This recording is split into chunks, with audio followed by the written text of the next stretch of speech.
So yes, we have our wonderful book, and took us a while to get through the first part. We seemed to stay a long time in the anger section, which was interesting because I guess that's the one that people have a lot to talk about, which is good, right? Because we're here to actually apply these things so that it helps us in the areas that we're stuck.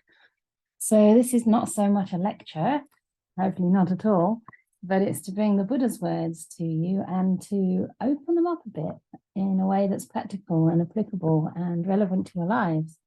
So myself and Venerable Upekkha will be kind of giving our little comment as we see fit on what we read, but we'll also be pausing at various places to ask for any questions or complaints in the spirit of my teacher Ajahn Brahm. He always has questions, comments, and complaints, the 3 C's he calls it, even though question starts with a Q. And then we'll have some discussion around what we read. And even if something comes up in your practice that is not directly related, I think that's also okay, because it's quite rare, isn't it, to sit down with Dhamma friends and to be able to discuss the Dhamma in this way. Except if you come to Anakampa Vihara, where we do it every tea time. We're very privileged. So actually, there are 3 other people that you don't see here. We have Chi with us. I don't know if you want to come and wave at the group. You can at the end, at least. And we have Casey, who's, I keep getting you mixed up with Cass, because we have Cass and we have Casey. They're both from America. And we have Matthias, who obviously everybody knows, but he's usually not in the same room, but now he's in the same room. And it's really nice to see Matthias, actually, because I've seen you before and after the retreat, and you really are kind of twinkly.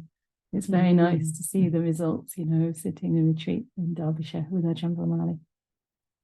So we are now on page 132, which is the section on disputes, which I'm sure will captivate everybody's interest, because, of course, this is one of the biggest reasons for our suffering in a relationship, isn't it? And sometimes we're in dispute with ourselves. This can also be one of the most difficult things. So here we have verse, it's a verse from the Anguttara Nikaya number 2, 37, and it's called Disputes Among Lay People and Disputes Among Ascetics. So even ascetics have disputes. Sorry to disappoint you, but when you put on the robe, it does not change your personality. It does not take away all roots of disputes, but rather it almost brings to the fore those areas that are keeping you stuck. And it actually requires, especially living in community, that we work through these in a skillful way, because if we don't, it spills out into the lay community and people can feel it very quickly.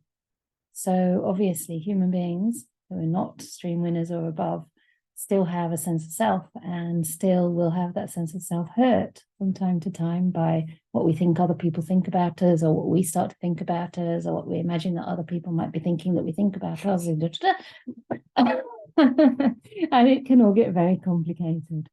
So anyway, speaking from experience here. So probably we should get into the Sutta and then we'll see where it goes. So, shall I start? And you could do the next one, maybe. All right. A Brahmin approached the Venerable Kachana, actually, there is Kachayana, but this is Kachana. Maybe it's the same. And asked him, why is it, Master Kachana, that the Katyas fight with Katyas, Brahmins with Brahmins, and householders with householders? So the Katyas and the Brahmins are different castes, actually, in India at that time. The Katyas are like the warrior caste. The Brahmins are like the kind of priests, the religious people. Not that religious because they fight. And householders with householders. Now, I would think that they would be comprised of both of those. So I'm not quite sure why there's a distinction there. But it's interesting that here we're comparing different groups who fight within themselves, isn't it?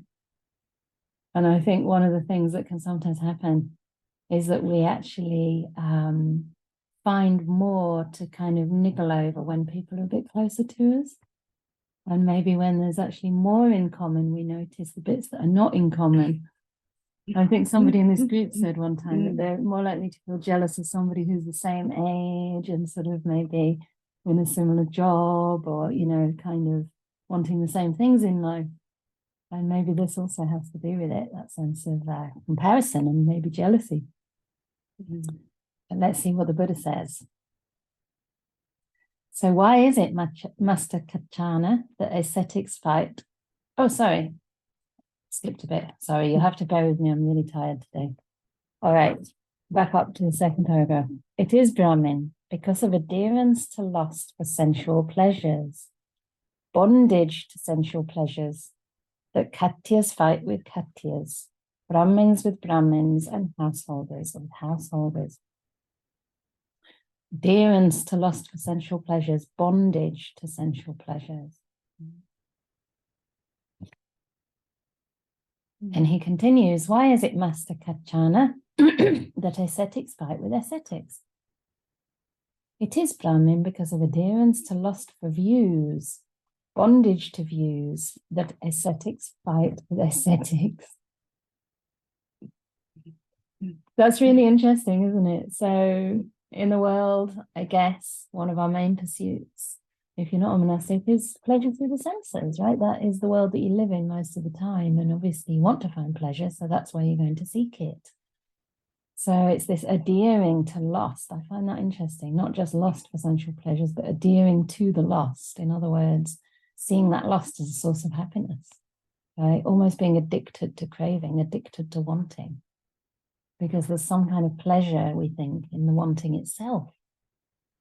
You know, this is why sometimes we get the kind of object of our wanting, and that doesn't satisfy us, because what we're craving for is the sensation of wanting, the feeling of wanting and lusting, and there's something in that makes you feel you're kind of getting somewhere. Yeah, it makes you feel alive. Yeah, it makes you feel like I'm somebody doing something. Yeah, and that's what gives a kick. Yeah, It doesn't matter what it is, right. But I am doing it. Sense of self, the sense of the doer. Yeah. Mm. In a similar way to anger, I would say. You know, sometimes we're angry even though it's painful, because it gives us a sense that we're solid, that we have a view, you know, that I matter. Yeah. So here is the adherence to lust, the bondage to sensual pleasures. So you're a slave of those pleasures, even if you don't want to. You know, even if you want to come out of it, the habit is so strong that you don't really know where you are without these things. And if you haven't got another kind of deeper happiness in the mind through meditation, you know, then you'll resort to that again and again. But then it's interesting, isn't it, that when we become ascetics, so this is anybody, and I'm not sure the Buddha's speaking exclusively about so-called, well, they weren't really Buddhists, but then he's not necessarily speaking about his disciples here. He's talking about people who've left the householder's life and who've gone forth and actually given up some of these sensual pleasures, at least on the surface, right? They've made a break from that bondage. And yet still, the sense of self causes them to adhere to something else now. So instead of adhering to the sensual pleasures, it starts to get very uptight about views. I think this, but you're wrong. They've got it wrong. This word means that, and this word, no, the word means the same. No, it means something different. And Venerable Upekkha's laughing, because much as we have very deep respect for our dear teacher, Ajahn Pāli, he loves to talk about lots of points of Dhamma that he gets quite impassioned about. And personally, I quite enjoy that. I really quite enjoy that, because as long as I think he's right. As long as I agree. But if you were one of the people that he was saying has wrong with you, you wouldn't be very happy. And I think, well, I'll read through a bit more of it, but I would like to discuss a little bit about that, because sometimes we can get trapped there, you know, and we can have that sort of sense of moral righteousness or rightness, and it may very well be in line with the texts, right? It may very well be correct according to right view. But the Buddha is still saying that adherence to lust for views, right? Wanting to be right and getting that kick from being right, and that being bound to views actually can be an obstacle, because until you've realized, you know, the teachings for yourself, no matter how right you might feel you are, it can reinforce a sense of self. I mean, I do think there's such a thing as right view, and it's important to be clear on what that is. Yeah. But to also recognize that for most of us, it's still an intellectual understanding. It hasn't really permeated very deeply. And of course, in this particular sutta, we're talking about how these things cause disputes among ascetics. And this is kind of the art of being able to teach or proclaim a view without putting other people down, right? Without saying these people and this person in particular by name is wrong. And I find myself inclining to that sometimes, you know, the people in this such and such a place. And then I sort of have to say, okay, there's no such thing as a they, right? There's no such thing as they think this way, because everybody's individual. And it's almost like we don't give people a chance to have a different perspective. We've already boxed them up. We've already boxed them up. It can also happen a lot with social media, can't it? You know, because on social media you get a very kind of superficial expression of your thoughts, very surface level, and then people argue with it without knowing who you are or what you meant by it. And actually, sometimes if you meet that very same person, within 1 or 2 sentences, you're on the same page. You know, but when you kind of think, no, that is what they meant. I know that's what they meant. And you respond to that, it's kind of, it inflames an argument very quickly. Right. It feels as though we take one point of view and we make an entire person out of it forevermore. Past and future, they will always be having this point of view, which now you. Yeah, and it might have only been a flip comment, you know. So the Buddha then says, is there anyone then in the world who's overcome this adherence to lust for sensual pleasures and this adherence to lust for views? There is. And who is that? In the town to the east called Savatthi, the Blessed One, the Arahat, the perfectly enlightened one, is now dwelling. The Blessed One has overcome this adherence to lust for sensual pleasures and this adherence to lust for views. When this was said, the Brahmin rose from his seat, arranged his upper robe over one shoulder, lowered his right knee to the ground, reverently saluted in the direction of the Blessed One, and uttered this inspired utterance 3 times. Homage to the blessed, homage to the Blessed One, the Arahat, the perfectly enlightened one.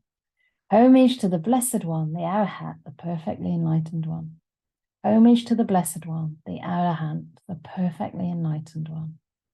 Indeed, that Blessed One has overcome this adherence to lust for sensual pleasures and this adherence to lust for views. So that's nice, isn't it? That the Brahmin recognized those 2 things as such a danger and such a cause of dispute, that he was so delighted to know that, you know, the Buddha had overcome this. And that was enough for him to pay homage to him as a fully enlightened being. I don't know if that implies that, you know, it takes quite a lot to overcome these things, right? Because our views form such a deep part of who we think we are.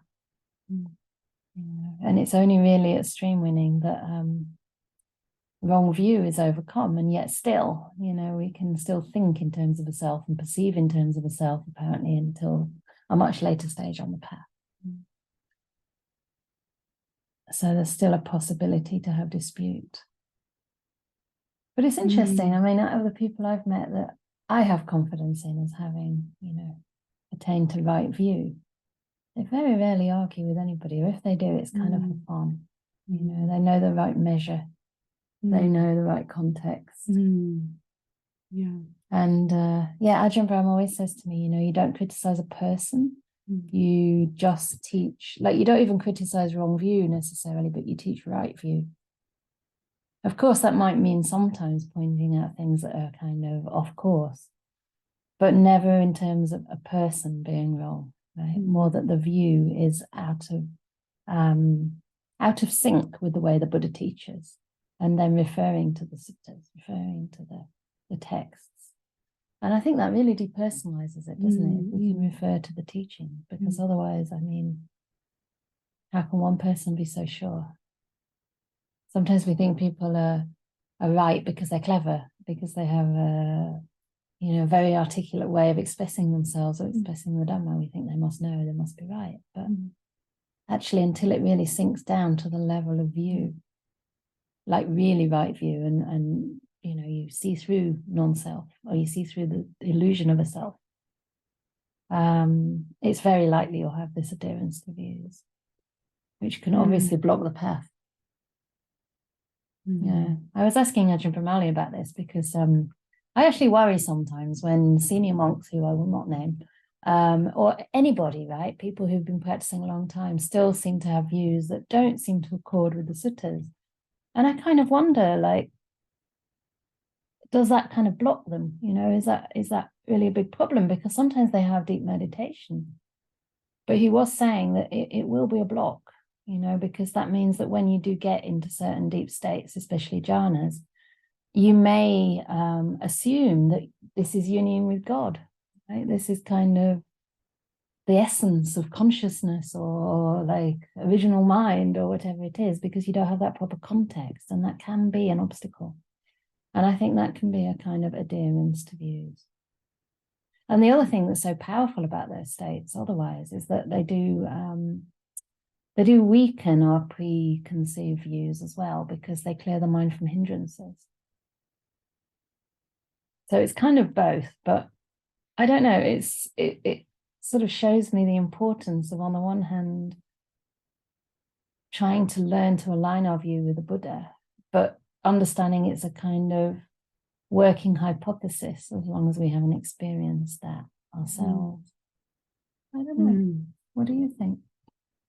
Because I know that you've said to me before that you get a little bit upset when people are very adamant about their view, even if it seems to be right view. It's again, it's not my view. So my view is that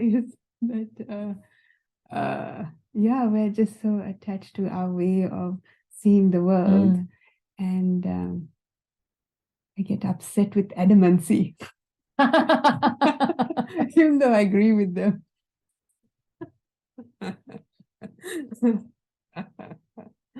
And is that because it is wrong to be so adamant?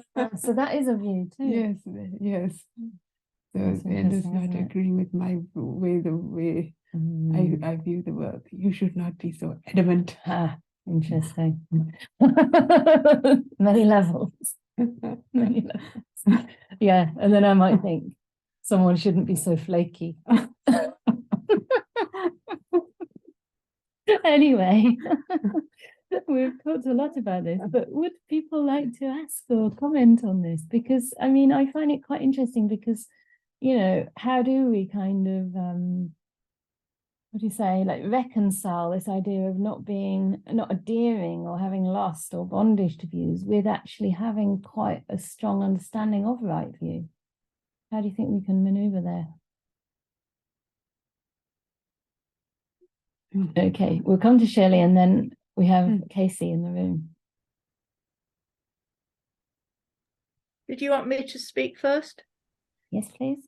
Yeah, I think it's really interesting, and I've sort of reflected on this a lot recently, because it just seems that sometimes teachers seem to be saying different things, and sometimes religions seem to be saying quite different things, and words can get in the way. And how do you express these? How do you express the inexpressible? And it's when you sort of make these experiences into a thing, and when you take them as self, it's that sort of movement, I think. I remember once years ago having a conversation at an interfaith group with a Christian, and we were having this sort of debate, and we were it seemed we had totally opposing views, and then when we talked a bit more, we realized that we were saying the same thing but with different words. So I do feel we have to be quite careful in sort of judging other people. But then I think there definitely is there definitely is wrong view, which is, you know, taking anything as a self, or, you know, I can't put it, I've not got the words for it. I can't express myself very well, but I think words can really, so I think some Christian mystics would talk about union with God, and they may have got it, but they didn't see God as a person or a thing or a, you know, it's just a, God is just a word, nirvana is just a word, you know, it's not the thing itself. And they can easily get into a terrible argument about it. And it may be the person who's sort of got the more awkward and clumsy way of expressing it is nearer to the truth than the person who can actually say it, but is actually, it's this grasping of views and saying, I'm, you know, however pure and lofty and true the view is, if you say, this is my view and this is what I think and this is right, that's that's sort of the attachment to view. But in a way you do have to attach to right view, because we're so wobbling away and taking things personally. So it's really quite interesting. So also, and then there's this idea in the and what I love is this idea at the end of the Metta Sutta, where Ajahn Brahm likes not attaching to false views, and Ajahn Amaro likes not attaching to fixed views, because even if you attach to a right view, then it becomes wrong view. So it's all it's all quite subtle, really, I think. But once you start identifying and arguing, then I think you've sort of fallen into some sort of wrong view. Because if you could really see the truth and you can see that somebody's got it wrong, you're just going to very gently guide them. Somebody who's really wrong, like the Buddha, would gently sort of know. Not always though, Shirley. Sometimes he says, you foolish man, you've fallen into the thicket of views. You know, sometimes he will actually be quite firm. But basically I think what you're saying is that, you know, language can also further consolidate this sense of, you know, being at odds when maybe we're not as much at odds as we think we are. Thank you. Gosh, we have lots of people with their hands raised, but I'm going to come to Casey because she did indicate she would like to speak first. Then we'll come to the others in the Zoom room. Yes. So for me, I think first of, I find that when it comes to view and having debates and arguments, often for me personally, the reason that I might argue something is not necessarily because I want that person to find the right view so much as I want to be right. It's an attachment to self in a lot of cases. It's like, but wait, you're telling me I'm wrong, but actually I know this is right view. I know this is what the Buddha said. But of course, we're all deluded. So do we really know that? Or is that just our interpretation? Maybe like I have a false interpretation of what the Buddha said, and yet I can't see it. So I feel like attacked when somebody says that's not what the Buddha said. And so I think a lot of it comes down to, as we've talked so much in these sutta discussions about right speech and how right speech should be, you know, timely and with a purpose. And if when we are speaking about these views, we are speaking honestly with the intention of helping guide this person to something that will decrease their suffering, then I think that, of course, then that's not attachment to views. That is just, that's compassion. That is guiding someone towards the true Dhamma. But a lot of times I think it comes from attachment to self, this idea that I have a self and that myself should, like, I want myself to be correct. I want to be praised. I want to be, I don't know, wise. The one who is right. Yeah, or just to be able to believe that my idea will lead me to down the Buddhist path. I want to be able to have that confidence that I'm walking in the right direction. And so if someone tells me my view is not right, I want to prove that no, I am going in the right direction. And so all of it comes back to this attachment to self sometimes when talking about the views. And I think sometimes of the sutta about the goldsmith and about like purifying the different levels of defilements from the mind. And the last one is actually you have to even get rid of the attachment to views even of Dhamma, right? At the subtlest level of that sutta, that at the end, maybe not where we are, but even this attachment to Dhamma views has to be let go. And so any attachment to views, I think, especially when we're not yet stream winners and we don't yet know whether our views are 100% right or not, I think it can be at least dangerous. And so sometimes it can be better to sit back unless we really are speaking out of compassion and not any other motivation. Yeah. Just a point about the attachment to views and having to let go of attachment to views. I think it's important to bear in mind that it's the attachment to views, not the views. Because the reason that you don't need attachment is because you have the view. Because some people sometimes say, oh, well, you shouldn't be attached to sila, you know.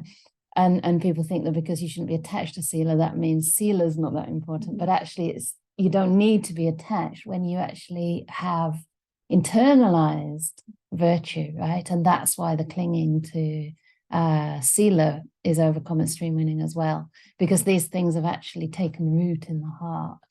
So that's why there's no, but I think again, yeah, it's a really interesting one, because what's coming up for me is that yes, we have to be careful not to, you know, think we know or kind of get attached and adhere to our views.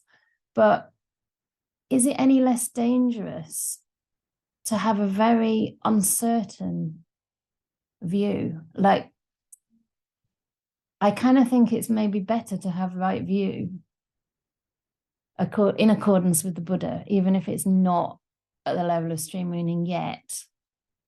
And maybe there's a little bit of attachment there still, than to have actually wrong view, to have actually kind of not a very clear sense of orientation with the path. It's just a kind of something that's coming up for me as a question, really. But not necessarily, yeah. An interesting one. I don't know. Can we come to Ananda, who's had his hand up for a while? This is our dear Luke. Hello. We'll come everyone. to the chat as well. Taruan Sarnai. So I would just like to really kind of say that, you know, as a layperson, I think, you know, for me, there's right views that we can hold very easily and directly that can really give us confidence. And I think Buddha really kind of put this very well. And I think one of the previous people said about there's a lot of people who say a lot of different views. It really brought to mind, I think, the obvious sutta, the Kalama Sutta. And I think the thing that I find most easiest to establish right view in is that when greed arises, when hatred arises, and when delusion arises, they're never for one's benefit or for those around you. When these things arise, you can very easily observe that they want to take you to do things of conflict and harm, and you know, things that you might not do if you were thinking without these things. So I think we all kind of know how in those things we can establish right view very quickly and have the confidence in those things without really having to worry too much about anything else. At least for me, I'm not a person that likes to sometimes overthink it. I'm quite a debater, and you know, I get very much into my views at times. You know, much like, you know, Ajahn Brahmali himself, I very much love all that stuff. But I can still even acknowledge at times that sometimes I'm just arguing to argue. Like, I'm not really, I'm just being, you know, petty and, you know. So sometimes I've got to acknowledge where even I can get in my own way by getting into the thicket of views, as you might want to say. And yeah, kind of just my short little take. Yeah, thanks for reminding us that right view is not only kind of a view that, you know, kind of the view that these khandhas are not oneself and all the rest, and there's no self to be found in these khandhas or anywhere else. But it's also the preliminary aspects of right view are just being able to differentiate what is for one's good and what is for one's harm. This is actually one's right view. I think you hit the nail on the head. Absolutely. It's when we end up getting upset over it or getting het up over it, that's the problem. You've moved into wrong view. In that sense, that's like so I think Shirley said that actually. But in that sense, you have wrong view at that time. Even if your view might be intellectually correct. Right. It's not right view in the sense that it's not leading you out of suffering, it's causing suffering. Right. So it's kind of ironic that right view is supposed to lead out of suffering, but actually we can end up fighting over it if there's lust and attachment to it involved. And delusion, because that sense of identity, a sense of I-ness is increasing. Sometimes, but sometimes not, right? Because sometimes we take on faith. What the Well, Buddha that's said. what. So we know for ourselves. Right. We know for ourselves. I know for We have to know myself. for ourselves when I know we're for getting... myself, and I'm like, yeah. True. All right, we'll come to Benjamin and then we'll read out Bill's question. Hello. Hi. I'm just wondering, when views are discussed in Buddhism, how broad the definition is, because we have ideas of like, I think John Donne is the best metaphysical poet. That's my view on metaphysical poets. But we also have deep-seated beliefs that we may be not even remotely conscious of. And I'm wondering if those sorts of things also come under the category of views. Right. You mean in this sutta, in this context, I guess. Adherence to lust for views. I think that's always the case. We don't even realize. Mm-hmm. We don't even realize that we have this That we have underlying all view. these views, yeah. And that's the problem. We don't even realize we have this underlying view of self that's quietly running the show. That's what when the mind becomes quiet, you start to go, oh, aha, I've been doing this my whole life, thinking that it was normal. Yes. Yeah, So, I guess one of the yardsticks is really whenever you catch some kind of view, self-belief, whatever it is that leads to suffering, right? That leads to the unwholesome qualities increasing, then you know there's something off. Right. Because if it's a view in line with the Dhamma, it should lead to peace. I mean, the Buddha says that, right? If it's really the Dhamma, it should lead to disentanglement as well. That's a nice one. It should lead to kind of serenity. It should lead to peace. It should lead out of suffering. So that's how you know. And I guess any time that our thinking goes off track, like if we're thinking about a situation in ways that's just tying us in knots and making us think, right, that's it. You know, I'm going to tell that person next time I see them, or like, or I'm so poor me. I get this sometimes. Poor me. I have all the responsibility. No one else has any, and they don't understand. And then my thinking's going off track, you know, because I'm relating to responsibility in an unhelpful way. So it's a kind of view, you know, especially when I think, oh, they don't care about me. That's why they're not really helping me. You know, they don't get like. Really, they don't work fast. Like they need to work fast so that we can get through this. And because they don't work fast, that means they don't care about me or something like that. I notice I have a view like that sometimes. It's really weird, right? It's really weird. But this is not a helpful view. But I think in this particular sutta, the Buddha's probably speaking more generally, probably toward the views that were prevalent in India at that time. And there are some views like this listed in the suttas, in the Brahmajala suttas, it like 32 different types of prevalent view. And there were like about 6 that were very prevalent. And there were things like whether there's karma and rebirth, whether there's like an effect of our actions at all. So there was one fella, they're all fellas actually. I don't know, maybe there were female teachers too, but it was a very patriarchal country. And one of them said, well, even if you know, go out with a knife and cut up beings so that they're all one mass of flesh, there's no result of that action whatsoever, you know, basically, which is crazy, right? Because, I mean, results happen as we act, not only in the afterlife. I mean, how do you feel when you're doing that? I can't imagine. So that's the result. So they had some really crazy way out views. And I guess Brahmins also would have had quite a lot of views, being the sort of spiritual class or caste. Yeah. So I guess the Buddha's really coming at the point that it can cause dispute, it can cause suffering. And yeah, it can basically cause people to fight. It's a really nice sutta actually, because it makes me think this Brahmin must have been quite well developed, that he only had to hear that adherence to those things is such a problem for him to have, you know, and that there was somebody without that adherence to be called the Buddha, and that was enough for him to have faith. Because it's scary, isn't it, to give up view, because then you might feel directionless. I notice, you know, I like to have a very clear sense of right and wrong view, so that I have an orientation, so that I feel I know which way the path's going. Otherwise, I feel even lost. I would feel lost. Anyway, I don't know if that actually answers what Benjamin was asking, though. We had a good rant. We had a good rant. It's dangerous sometimes. When I'm tired, I go on more, drivel on. Anyway, yeah, we're having lots of views, aren't we? But we're not fighting, so that's good. And there's something from Bill. Do you want to read that one out? Okay. Yeah. Is the attachment to self just about our beliefs through Thought. about our beliefs, thought, and feelings? I can't wrap my mind around this concept. Attachment to self, just about our belief. Attachment to self, just about our beliefs, thoughts, and feelings. I mean, the attachment of self is the 5 khandhas. So it is attachment to form, attachment to feeling, attachment to perception, attachment to mental formations, attachment to sense consciousness. That's where the self hides, in any of those 5 places. So thoughts and feelings and beliefs are just one of the 5 khandhas, but the self hides in any one of those places, if that answers your question.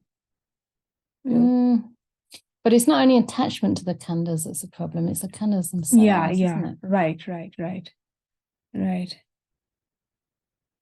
I don't know if I'm not quite sure either. I guess in a sense that's attachment to self is largely about view, I think.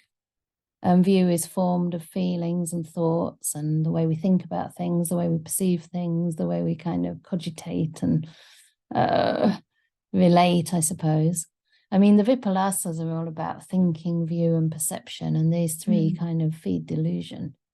So it's views, perceptions, and thoughts about the world that kind of consolidate the idea of a self or the idea of permanence, or that there's some happiness to be found in the world. They're kind of distortions of reality. So in a sense, you could say it's mostly view, right? Attachment to self is mostly, I'm not really sure I understand the question entirely. The thing is, I guess, the sort of question to ask is, what are you attaching to? It's like, what are you taking yourself to be, right? What is it that you're identifying with, that you're taking to be a self?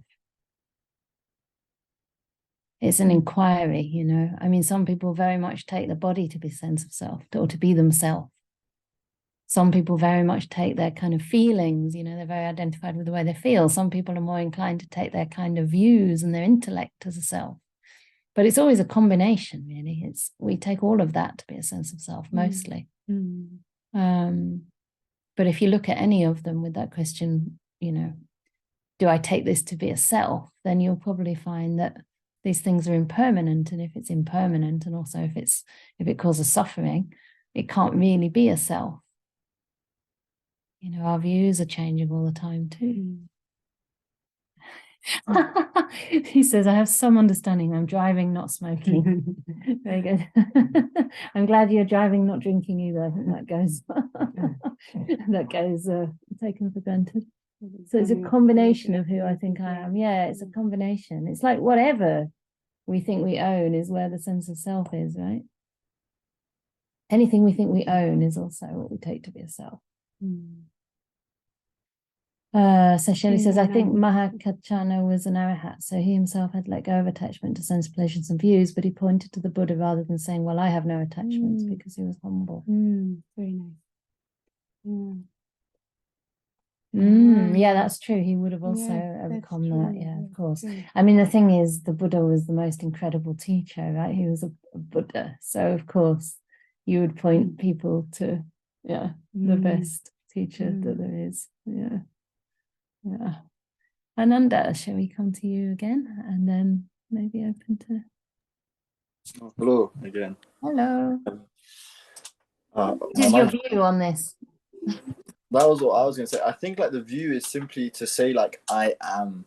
Like I think like the Buddha was not someone that was like, you know, a self-identity is something at the higher like stages of the training, I'd say, is the thing that you're going to sort of be detached from a view of I am this way, I am that way, I am this thing, I am this body. I think the views of self are like, can be broken down into like thousands of I ams we say about ourselves in lots of ways, even in ways we don't think about it, even in very simple ways. A lot of the time we say, I am angry, I am sad, I am happy.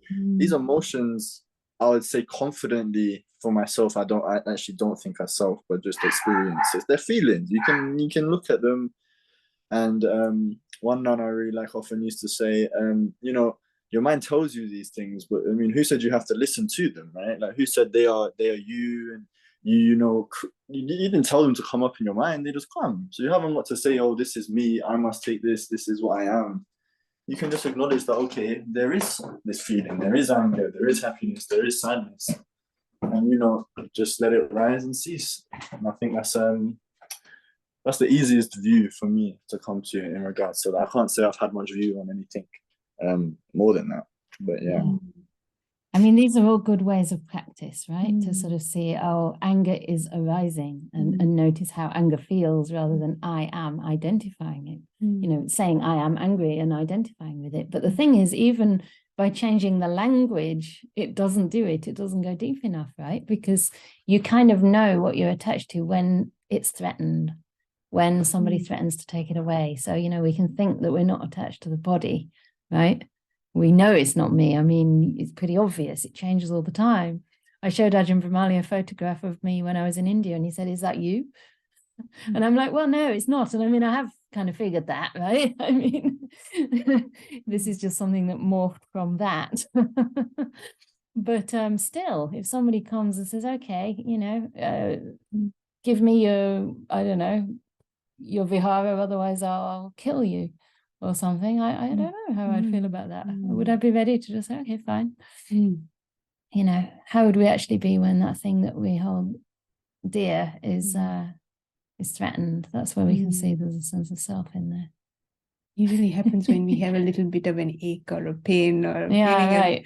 Just oh, a no. little sniffle. What's happening? Yeah, a little sniffle. Do you want to go for that? Okay, it was mentioned a few times that right view leads to peace, but often the fundamental views like impermanence, the fact that we don't hold on to anything, and the change ability of self-perception gives rise to a lot of fear for me. I suppose this is because of attachment. Yeah. It makes me feel like there is nothing to be certain of and causes much anxiety. At other times, it tends to be when I already feel at ease. These views simply resonate deeply. Yeah. So I was just saying, you know, these views, it's like they're if it leads to more unwholesome states of mind, then however accurate the view may be, it's not helping you because it's leading to more and more unwholesome states of mind. So you think, oh no, but I must sit with this pain, or you know, yes. So I agree. If the you know, fundamental view of impermanence is just making you feel more and more anxious, sitting through more and more anxiety, I guess there's a degree of patience that one has to be with as well. Yeah, it's worth investigating and seeing what's happening there. Yeah, maybe sometimes one just has to be with the anxiety. What do you think? Yeah, I think in a sense, this is the difference between like having a view that resonates and the actual experience of letting go of something, the actual practice, you know. And I think you're right. It's when something's threatened, you know, the sense of a solid self is threatened, that anxiety arises, and it's exactly because of attachment. Ajahn Brahm always says that's a very good sign.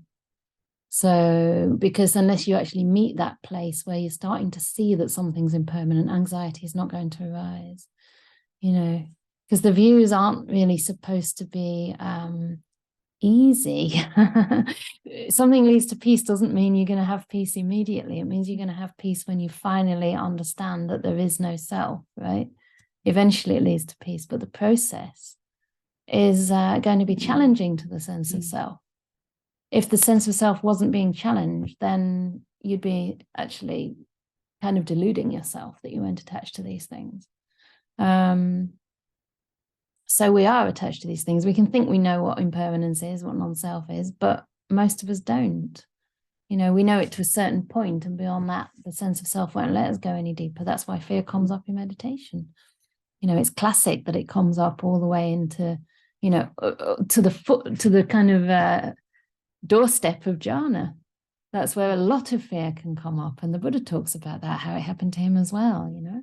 And the monks in the Upekkha Sutta, the Buddha talks about that. And the monks there were also practicing with fear arising when lights or forms would arise in their mind. In other words, when the meditation would become powerful, they'd realize that, you know, in order to take the next step, they'd have to let go of something that they thought was a self. So it's not like Mara, delusion, is going to let go of you easily. And that's why Ajahn Brahm always tries to encourage meditation as something that's really pleasurable, so that you actually really enjoy the process. It's almost like a trick. It's not just because he's kind of, oh, I just want bliss or something like this. It's because it's a kind of very clever way of outwitting Mara. So you focus on the joy, and this becomes so strong that it overcomes the fear, and you just say, well, never mind, even if I have to let go of something, I can't resist it because there's too much happiness to be found. So basically it's a good thing, it's fine, but I think it's nice that at other times you can, and when you're at ease, you can have those views simply resonating with you, because, you know, you don't want to push it too far.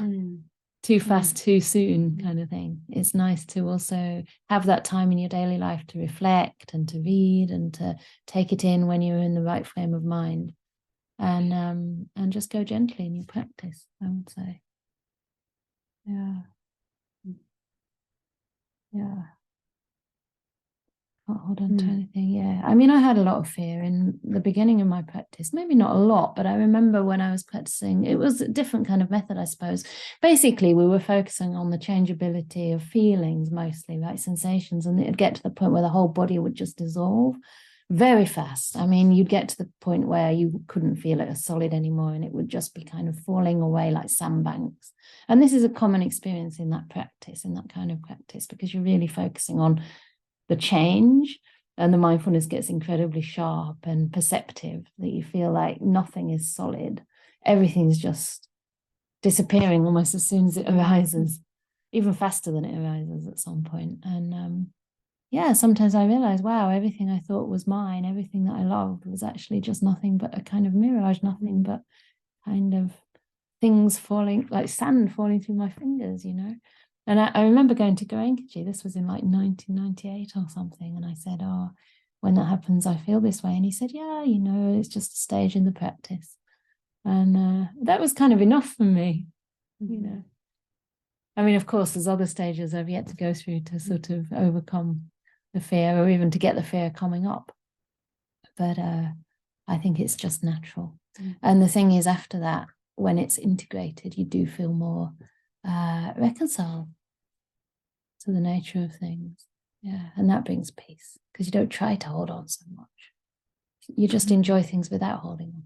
You can still enjoy them. There's a story of a Chinese monk in World War II about self.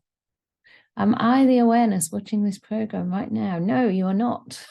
Awareness is just conditioned. Yeah. Actually, I really appreciate this from my first teacher, who was, you know, he wasn't an arahat or whatever, but he had a lot of wisdom, and he would say, it's consciousness that conceives. In other words, it's awareness that's aware. we add the I. We say, I am aware, I feel, I see, etc. It's exactly the same for all the 5 khandhas. Awareness is no different whatsoever. It's vijnana, mano vijnana, the 6 types of vijnana. Right? There's eye consciousness, ear consciousness, nose consciousness, body consciousness, tongue consciousness, and mind consciousness. That's 6. And mind consciousness too is impermanent. The Buddha says this throughout the suttas again and again. So I know that this idea of being the awareness is found in some traditions, and I think mostly it's either traditions or people who've had the experience of maybe a very wide, very vast, very blissful consciousness, which can happen in deep meditation. But it's not the extent of the Buddha's teachings. For him, he's saying that this characteristics of impermanence and non-self are basically permeate everything. Yeah. Sabbe sankhara, dukkha, anicca, sabbe dhamma, anatta. Everything, all phenomena are non-self. So we're not the awareness, but we have to identify with something, I guess, at first, right? And our identification is kind of subtler, increasingly subtle. And a lot of people get stuck here. Also in the Vipassana meditation, you can get stuck at this point where you feel like every single thing you're watching is impermanent, but there's this delusion that the thing watching is permanent. But actually, if the object would fade away, so would the mind. But this is kind of a high stage of practice, right? But it's good. I think it's good to get at least the Buddha's teaching clearly in mind. And if you read anywhere in the Kanda Samyutta of the Samyutta Nikaya or the Nidana Samyutta, it talks about how awareness is conditioned and dependently arisen. Yeah.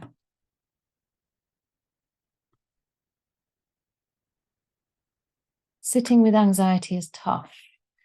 Yeah, well, we need tools. We need extra tools to sit with these things. We can't just go in there with our ordinary kind of mind that's going to get a little bit overwhelmed by it because it's unpleasant. And so we need to actually develop a lot of metta in our minds in order to be able to stay present to things like anxiety, a lot of self-compassion.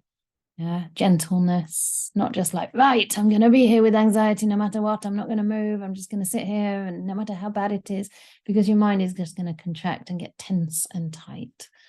So we have to be extremely gentle with ourselves. And I think it's about, having a balanced practice in daily life so that you are resourced with these qualities of loving kindness that you can almost like pull out of your tool bag at any time. Yeah, and by practicing these things as well in daily life, it's less likely that anxiety is going to arise at all. And if it does, you'll be able to meet it with a lot of kindness. Anxiety and meditation has thrown me off practicing for a while. Yeah. I mean, there's other ways you can practice when a lot of anxiety is coming up. It might not be the best time to do sitting meditation. Maybe it's a good time to do some walking meditation. Just pace around. It doesn't matter. Pace up and down. Get into your body, feel the ground underneath you. I mean, pace, but not indefinitely. Have a walking path, sort of have a designated area and just kind of let yourself move a little bit. Feel your body, ground yourself, kind of get a sense of perspective. Maybe, open your eyes or just sit by a view and look at a horizon. This is apparently very good for balancing the nervous system. Yeah, sometimes these things are physiological. Sometimes they come up because of a lack of hormones or something like this. It happens a lot in menopause. I was having a lot of anxiety last year. It was unbelievable, actually. It felt like my whole body, my whole world was literally caving in on me. It was absolutely bizarre. It just come over me. And then one of my doctors would say it's like a progesterone crash, like it's a hormone. But it feels so real, And at those times, sometimes I couldn't keep sitting. I mean, sometimes I could. It depends how resourced my mind felt. But at other times, it was good to do walking meditation or just to go on a walk in the bush or, if you live near a beautiful river, you can do some river walking. Yes. No, I have to say I came to that stage once while spending a lot of time meditating, like on like I was 4 months, 5 months on retreat. Yeah. And I just stopped meditating. Absolutely could not.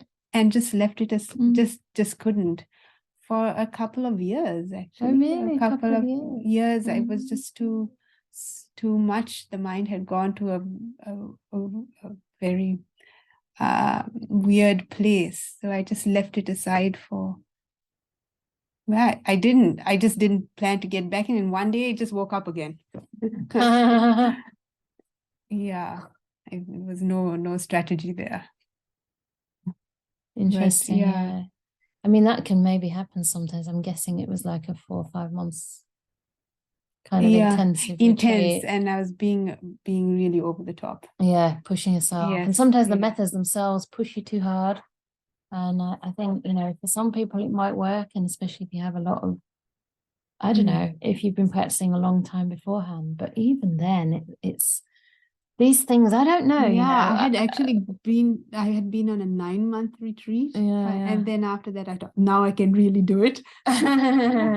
maybe too much at once. Yes, exactly. Yeah, And I was sleeping like 3 hours, 4 hours This a doesn't help. night, and you know, was on a bit of a high and crashed. Crash. Because it's actually not the middle way. It's interesting because like Ajahn Brahmali was saying actually on this on his tour somewhere or other, maybe on the retreat, that don't give too much authority to traditions, no matter how established they are, no matter how many, you know, whether they've been founded by so-called arahats, because we don't know, right? I'm saying so-called not because I think they're not, but because we don't know. Don't give too much authority, because still you have to measure it by the texts. And I would say like making yourself sleep, or even getting to the point where you're sleeping 3 hours a night, is actually an extreme, and it's not the middle way. It's actually the you know, the aspect of one of the extremes, which is Attakilamatana yoga. People think that means self-mortification, but it actually means practices that exhaust the body, tire the body. And yeah, sometimes we move in ways that are not the middle way, maybe out of eagerness, or maybe just because there's a system that's not actually adapted to the individual. You know, it's something we kind of impose on ourselves. Well, you learn by mistakes. Yeah, but that could be bad in some cases. It could actually really tip somebody over, and it does sometimes. Yeah, I mean, yeah, I think it's kind of a shame, right? I mean, I thought it was good. I never did it again. Okay. But I mean, in terms of what I would encourage people as, you know, someone who tries to follow the Buddha's teaching, I mean, I wouldn't recommend taking the risk, right? I'd always recommend going gently. I mean, it may be that you have very good karma, so you came back to the Dhamma, but that's not the case for everyone. I don't know if that answers Ananda's question, though. How to work with anxiety? Yeah. Not like that. I mean, don't go and sit yourself on a 5-month retreat if you already have anxiety. And go gently. Yeah, go gently. Yeah. I have to say it started off very well. I'm sure. Yeah. Anyway, you do these things. Yeah, no, it's very inspiring to hear that everybody kind of goes a bit this way or that way. Yeah. Sleep, yeah, sure. I'm curious because this is something I've wondered a few times. I'm reading, I don't remember which sutta in the Majjhima Nikaya, and the one that talks about the different watches of the night, and that it's divided into 4 watches, and then the Buddha is saying something about like you should be, you know, sitting during the first 2 and then sleep during the 3rd and then wake up for basically that you only sleep during one of those watches, which seems to say that, oh, you should only be sleeping for this short amount of time. And I never knew how to interpret that. As far as I understand it, he was saying what he was doing. Yeah. So this was a Buddha. Yeah. I mean, in my experience, when you are on a retreat, you usually tend to sleep a bit less because the mind brightens up. But it should never be done by force. Like, we have to actually listen to our body and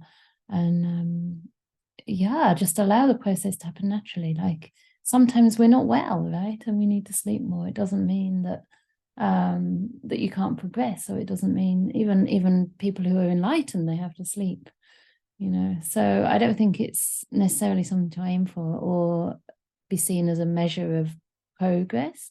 I would see it more as just the body finds its natural balance depending on how much the mind is also active, right?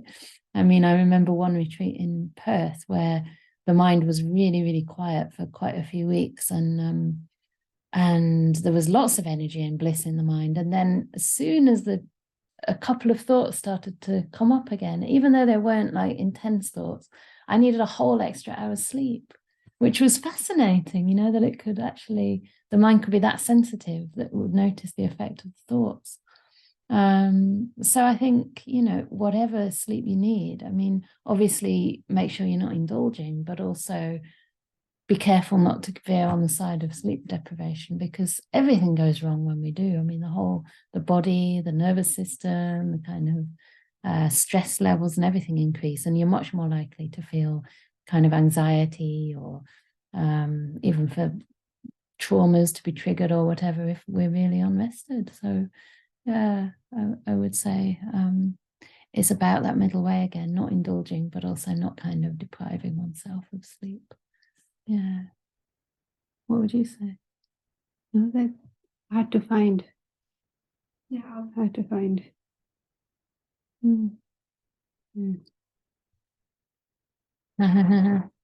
That's interesting about needing more sleep.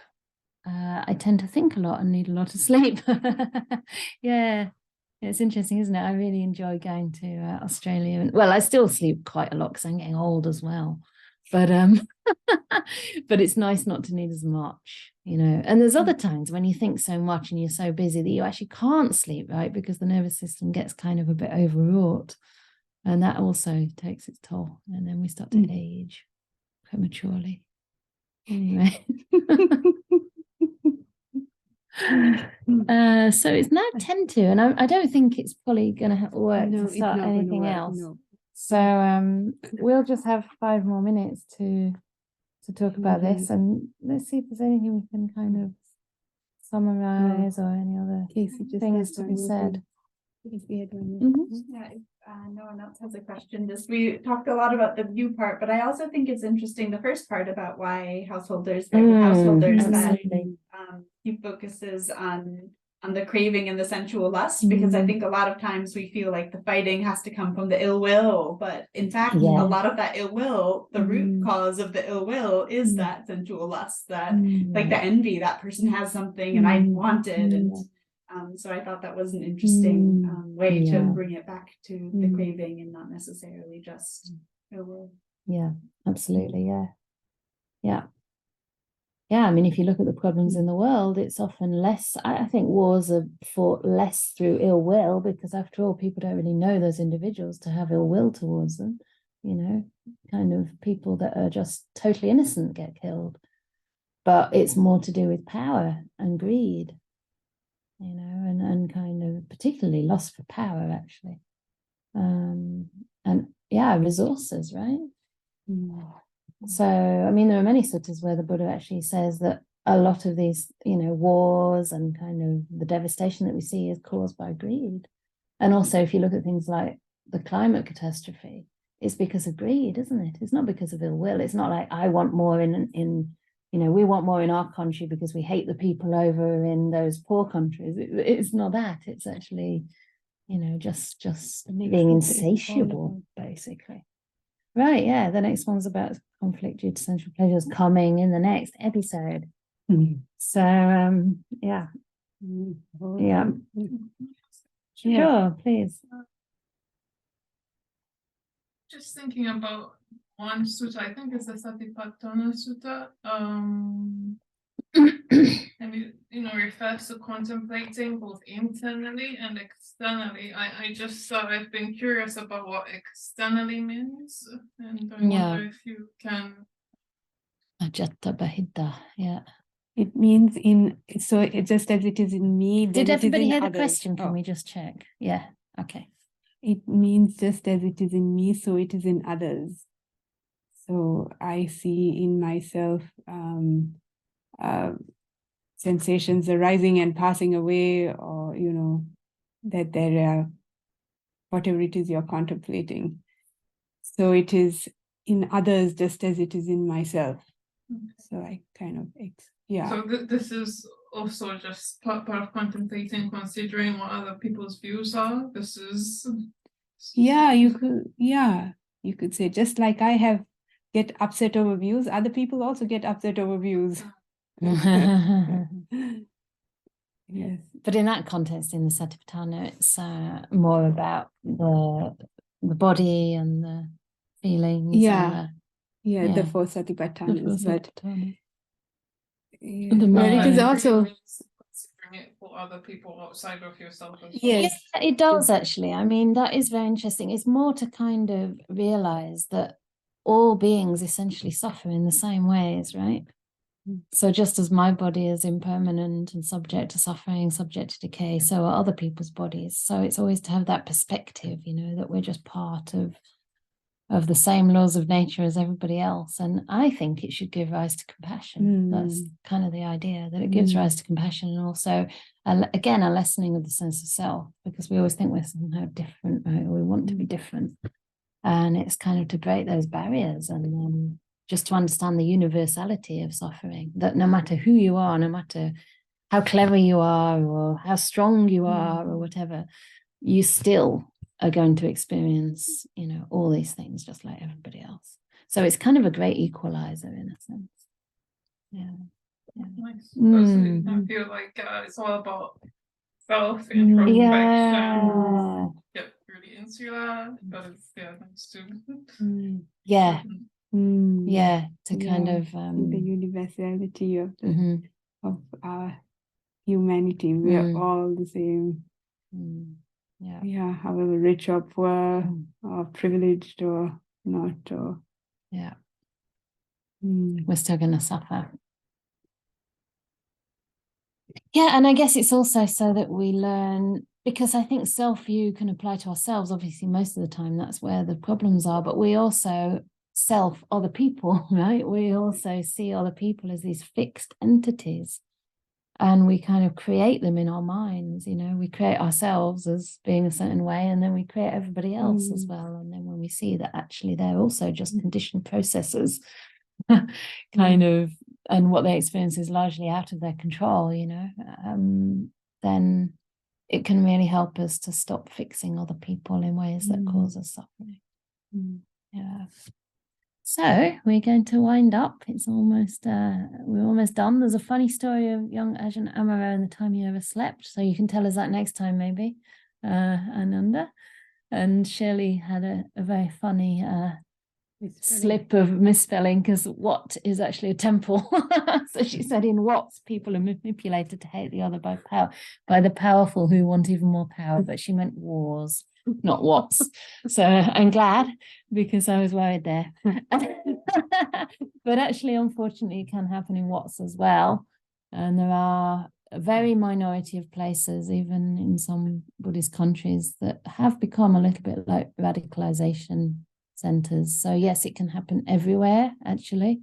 And maybe that's the funny thing about the spelling mistake, is that, you know, we're all guilty of this to some extent. I mean, even amongst our friendship circles, right? How many times do you kind of want to sort of convince or influence, maybe not manipulate, but influence your friend to have the same view about that person you don't like as you have, because you don't want your friend hanging around with someone you don't like, right?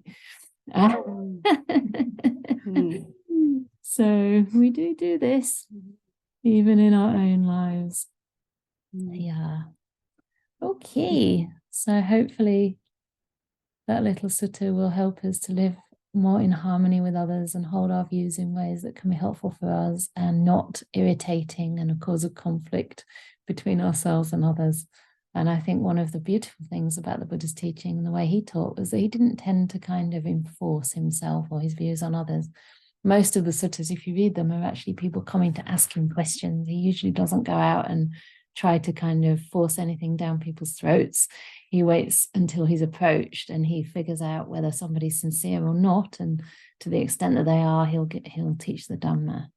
And yeah, sometimes he wouldn't. Sometimes he refused to teach if he thought the other person wasn't ready. So if we can keep ourselves receptive and willing to learn, then we're more likely to have our views straightened out over time. Yeah. So Shirley, want to say a few words to end? We don't have Minori today. Oh, and then also, just in case I forget, tomorrow morning is metta meditation, 9 till 10. Well, thank you very much, Venerables. I want to say a few words about generosity, and I think generosity is it's a natural response to gratitude, to want to sort of give something back. It's also a very skillful and beautiful state. And Ajahn Brahmali talked about these beautiful states that we can cultivate, you know, as to sort of help us on our path, to actually kickstart us on our path and maintain us. And generosity is one of these very basic things. And also, on a more practical level, it keeps Venerable Canda and Upekkha alive, because they completely depend on food, clothing, and housing and medical care, on the generosity of others.